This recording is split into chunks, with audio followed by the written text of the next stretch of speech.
बातमी पावसाच्या इशाऱ्याची।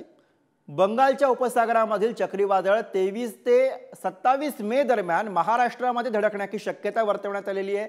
आज कोकण, मध्य महाराष्ट्र आणि मराठवाड्यामध्ये वादळी वाऱ्यासह पावसाचा अंदाज वर्तवण्यात आला आहे। उद्या परभणी, हिंगोली, लातूर, धाराशिव आणि नांदेडमध्ये पावसाची शक्यता वर्तवण्यात आलेली आहे। तर बंगालच्या उपसागरामधील चक्रीवादळ हे 23 ते 27 मे दरम्यान महाराष्ट्रामध्ये धडकण्याची शक्यता आहे। आज कोकण, मध्य महाराष्ट्र आणि मराठवाड्यामध्ये वादळी वाऱ्यासह पावसाचा अंदाज आहे। तर उद्यासाठी सुद्धा अंदाज वर्तवण्यात आलेला आहे। प्रतिनिधी जितेंद्र शिंगाडे आपल्या सोबत आहेत, त्यांच्याकडून अधिक माहिती घेऊया। जितेंद्र, आज आणि उद्या असा 2 दिवसांसाठीचा हा अंदाज आहे। कोणत्या कोणत्या भागांना आज आणि उद्या असा हा अंदाज पावसाचा शक्यता वर्तवण्यात आलेली आहे?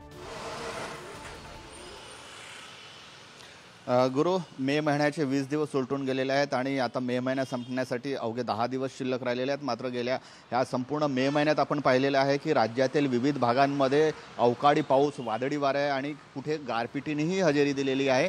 आता हा पावसाचा जो मुक्काम आहे किंवा अवकाळी पाऊस जो आहे तो आणखी 2 ते 3 दिवस लांबण्याची शक्यता वर्तवण्यात येत आहे। मान्सूनचा येण्यास अजून उशीर आहे, मात्र पश्चिम बंगालच्या उपसागरामध्ये म्हणजे बंगालच्या उपसागरामध्ये एक सायक्लोनिक सर्क्युलेशन तयार झालेलं आहे। हे चक्रीवादळाचा जो परिणाम आहे त्याचा परिणाम जो आता उत्तर कोकण, मध्य महाराष्ट्र, मराठवाडा यासोबतच विदर्भातील अनेक भागांमध्ये दिसून येईल आणि त्याच संदर्भात आता मराठवाड्यातील काही जिल्हे असतील किंवा कोकणातील जिल्हे असतील किंवा मध्य महाराष्ट्रातील सोबतच विदर्भातील अनेक भागांमध्ये कडाक्याचं ऊन पडेल।